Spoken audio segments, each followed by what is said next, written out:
남편과 결혼한 지는 5년 됐고 2살 먹은 아들을 키우며 사는 30대의 여자입니다. 저희가 사는 지역은 수도권은 아니고 인구 숫자가 50만이 채 안 되는 지방이에요. 지방이라 좋은 점도 있고 불편한 점도 있지만 저와 남편은 이곳에서 태어나서 자랐기 때문에 만족하며 살고 있습니다. 저희가 고등학교까지는 이곳에서 살았었고 둘 다 대학은 서울에서 다녔어요. 그 전까지는 서로 모르고 살다가 대학 다니면서 알게 되었고 고향이 같다는 것 때문에 좀 더 빠르게 유대감이 생겼습니다. 대학 졸업하고 저는 서울에 취직을 했고 남편은 고향으로 내려와서 취직을 하게 되었는데 장거리 연애를 하며 헤어질 뻔 했던 적도 몇 번 있었지만 결국엔 결혼을 해서 아이까지 낳고 살게 되었죠.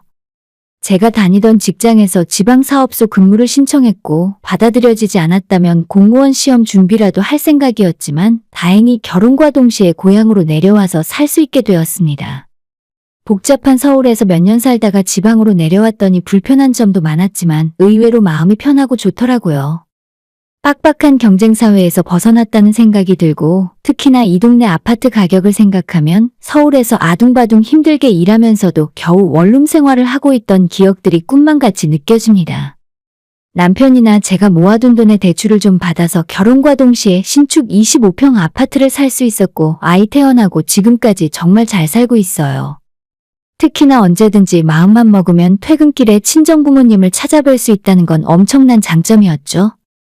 언제든지 맛있는 반찬 만들어서 가져가라 하시고 주말에 심심할 때 부모님께 아이 맡겨두고 남편이랑 외출도 가능하니까 너무 좋아요.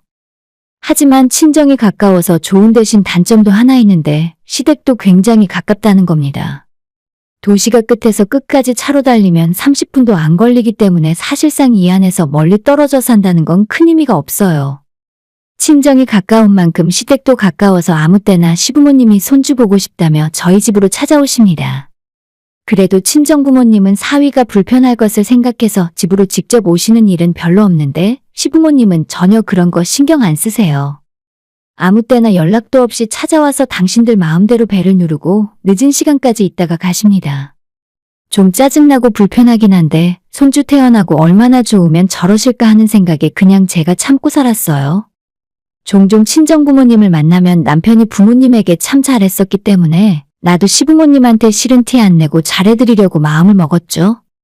그런데 얼마 전에 조금 이해할 수 없는 일이 생겨서 제가 앞으로 시부모님 얼굴을 어떻게 봐야 할지 모르겠습니다. 아버님은 그런 일이 없는데 저희 시어머니가 추위를 못 견디세요. 살이 하나도 없어서 그런가 조금만 추워도 몇 겹을 껴입으시고 겨울이 되면 항상 춥다는 말을 입에 달고 사십니다. 아, 춥다 추워. 너희들은 집에 보일러도 제대로 안 떼고 사니? 가스비 그거 얼마나 한다고. 집에 애도 있는데 보일러 좀 빵빵 틀고 살아. 저희가 아이 방에만 보일러를 25도로 해놓고 거실 안방은 항상 21도로 맞추거든요. 그 정도만 해도 충분하고 약간 춥다 싶으면 옷을 한 겹 더 입으면 되니까 이 정도면 충분해요. 집이 좁고 신축인데도 단열이 좋아서 크게 춥다는 느낌 없이 살 수 있습니다. 겨울 도시 가스비가 아이를 키우면서도 7, 8만 원 정도밖에 안 나오는 건 나름대로 제가 선방을 하고 있다고 생각해요. 하지만 시부모님은 집도 저희보다 넓은 편이고 가끔 한번 시댁에 가면 방바닥이 절절 끓어서 바닥에 앉기 힘들 정도로 보일러를 돌리십니다. 남편 말에 따르면 예전부터 시어머니가 그렇게 사셨다 하고 옛날 연탄 보일러 떼던 시절 그때는 형편이 좋지 못해서 겨울에 항상 춥게 지냈었는데 아마도 그 시절에 따뜻하게 살지 못한 것이 한이 되어 그런 것 같다고 해요. 저희 집 지난달 가스비가 7만 원이 채 안 되게 나왔는데 시댁은 20만 원 가까이 나왔다 하더라고요. 그러니 저희 집에만 오시면 가장 먼저 하시는 일이 온 집안의 보일러를 다 올리고 다니십니다. 남편이나 저는 오히려 더워서 힘들 지경인데 어머님이 계속 춥고 손발이 시리다고 하시니 별 수 없는 일이었죠. 한번 그렇게 보일러를 높여두면 나중에 어머님이 집에 돌아가시고 난 이후로도 열기가 식지 않아서 밤새 땀을 뻘뻘 흘리며 잠을 뒤척여야 합니다.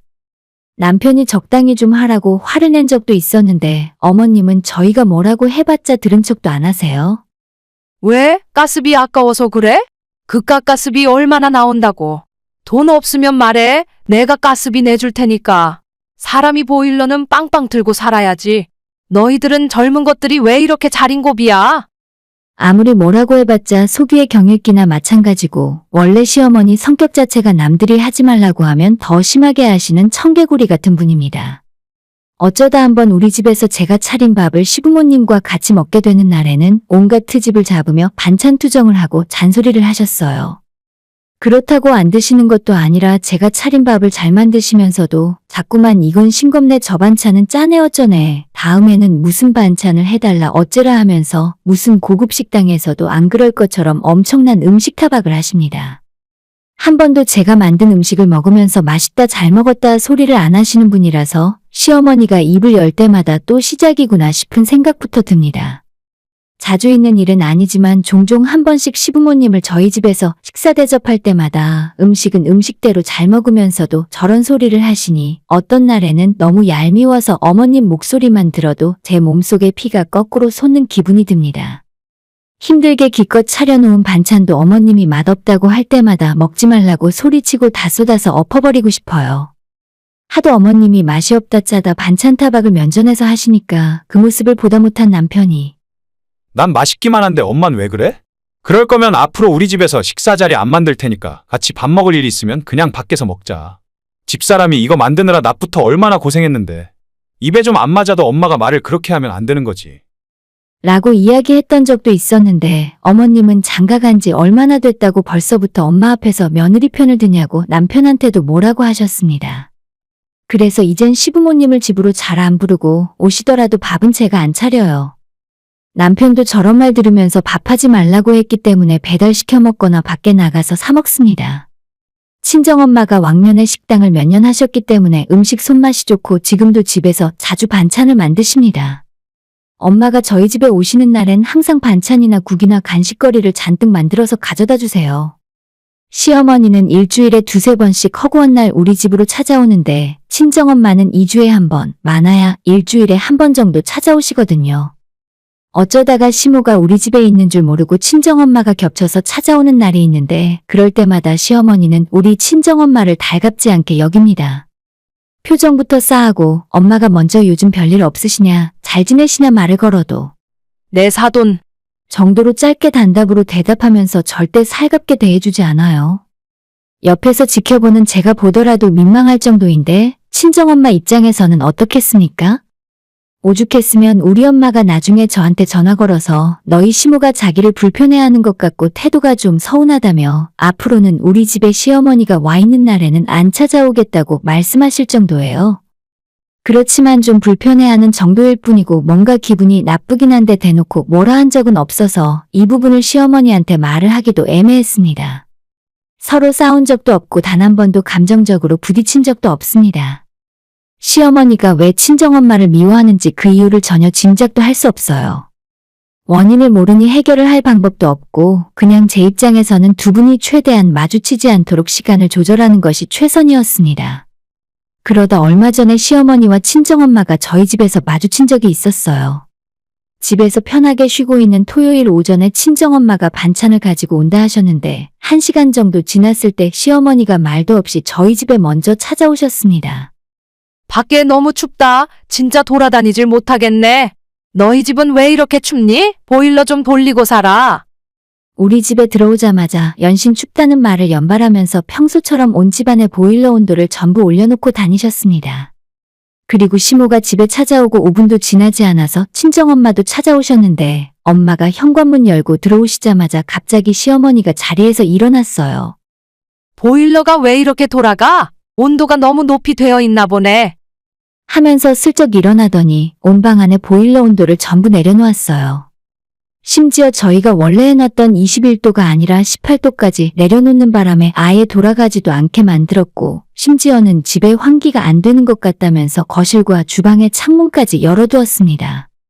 겨울이라고 너무 꽁꽁 닫고 있으면 안 돼. 가끔 한 번씩 창문 열고 환기도 시켜줘야지. 어머님이 저희 집에 올 때마다 춥다고 난리를 치면 쳤지 한 번도 창문 열라고 한 적도 없었는데 이상하게 친정엄마가 오시자마자 저러더라고요. 친정엄마가 저랑 남편 먹으라고 반찬들이랑 손수 감자탕까지 끓여서 가지고 오셨는데 마침 시간도 점심시간이었고 다들 식사를 안 한 상황이라서 온 식구가 엄마가 가져온 감자탕으로 푸짐하게 식사를 마쳤습니다.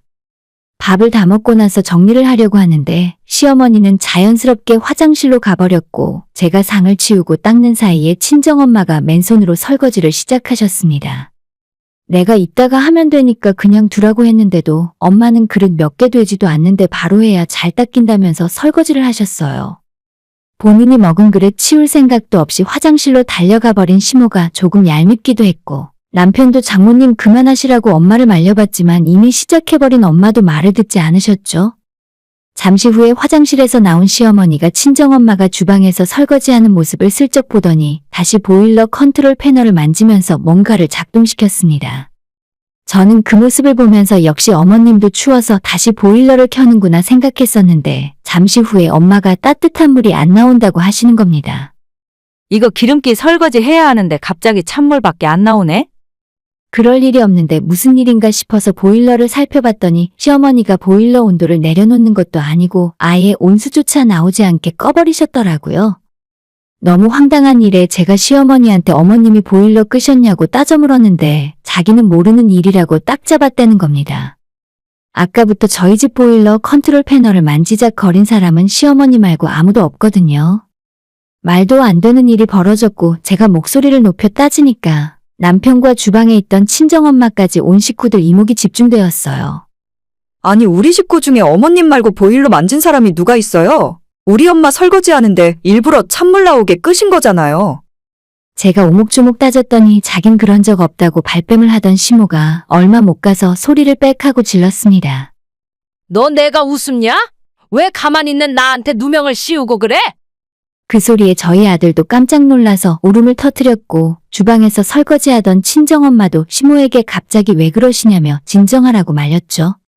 시모는 날도 추운데 열이 받아서 얼굴이 벌겋게 달아올라서는 설거지 그거 얼마나 된다고? 대충 찬물로 해도 되는 거 아니냐? 맨날 가스비 많이 나온다고 징징대길래 내가 관리를 좀 해줬더니 그걸 갖고 난리를 피우고 이상한 누명을 씌우냐? 기분 나쁘고 치사해서 앞으로 너희 집에 안 오고 만다. 라고 하면서 한참 쏟아붓더니 그대로 시댁으로 가버리셨습니다. 친정엄마는 당시엔 아무런 말 없이 설거지 다 끝내고 정리한 후에 집으로 가셨는데 나중에 저한테 너희 시모가 성격이 장난 아니라면서 옛날 같았으면 시집살이 꽤나 시켰을 것 같다고 말씀하셨어요. 시모는 그렇게 성질내고 집에 돌아가신 이후 분이 풀리지 않았는지 다음날 출근해서 일하고 있던 남편에게 전화를 걸어 너는 왜 어제 며느리가 버릇없이 굴어도 자기 편을 들어주지 않았냐고 따지셨다고 해요. 남편은 그 전화 받고 시어머니한테 엄마, 솔직히 어제는 엄마 때문에 너무 창피했어. 지나가는 사람 다 붙들고 물어봐. 100이면 100, 엄마가 잘못했다고 할걸? 괜히 며느리한테 심술 부리고 장모님한테 못되게 굴 생각이면 앞으로 우리 집에 오지 마. 라고 이야기했답니다. 어머님은 당연히 화를 내며 씩씩거렸지만 남편 말이 틀린 게 하나 없어서 별말하지도 못하고 아들 자식 키워놨더니 소용없다고 한마디 하시고는 전화를 끊어버리셨죠. 그 뒤로 정말 시어머니는 한동안 저희 집에 오지 않더라고요. 지금이야 남편이랑은 화해한 것 같은데 저랑 우리 친정엄마한테는 아직까지도 앙금이 남아있는지 눈도 잘 안 마주치고 연락도 전혀 하지 않습니다. 솔직히 말해서 저야 예전보다 훨씬 좋아졌죠. 옛날부터 시도 때도 없이 손주 보고 싶다는 소리라면서 막무가내로 우리 집에 쳐들어왔었는데 남편이 한 소리 한 뒤로는 어머님이 우리 집의 발길을 끊으셨어요. 사실 저는 태어나서 지금까지 우리 시모처럼 유치하고 성격 더러운 사람은 처음 봤어요. 사람 무안 주는데도 도 같은 사람이라 시댁에서 제가 아버님이나 남편과 대화를 하고 있으면 뭐가 심통이 나는지 TV 소리를 엄청 시끄럽게 크게 합니다. 그냥 제가 하는 행동 하나하나 다 마음에 안 드시는 것 같은데 이 정도로 이유 없이 저를 싫어하면 이제는 그럴 만한 이유를 하나 만들어줘야 할 것 같네요. 아무 이유 없이 욕먹는 건 서럽지만 저도 어머님한테 똑같이 못되게 굴면 미움을 받더라도 최소한 억울하지라도 않죠. 요즘이야 시댁에 같이 사는 경우도 없고 남편이 어머님한테 아닌 건 아니라고 확실히 이야기하는 편이라 다행이긴 한데 이런 상황이 아니었다면 정말 끔찍했을 것 같아요. 눈에 뻔히 보이게 저런 식으로 사람을 괴롭히고 남 못 살게 구는 걸 좋아하시는 분이라 아마도 시집살이가 장난 아니었을 겁니다. 어머님 주변에 사람이 없고 친구라곤 한 사람도 없는 이유를 말해주지 않아도 알 것 같네요. 앞으로도 계속 이렇게 사실 뿐이라서 성격 바꾸긴 쉽지 않아 보여요. 어머님한테 예쁨 받는 건 진작에 포기했고 이젠 그냥 자주 안 보고 사는 게 최선이에요. 지금처럼 저도 시모한테 제 할 말 다 하면서 살 거고 남편도 제 편이라서 큰 문제는 없을 것 같네요. 그렇게 머리 쓰고 괴롭히려고 해봤자 이제는 본인만 손해라는 걸 좀 아셨으면 좋겠어요. 오늘의 사연은 여기까지입니다. 구독과 좋아요, 알람 설정 부탁드려요. 다들 행복하시고 좋은 하루 되세요.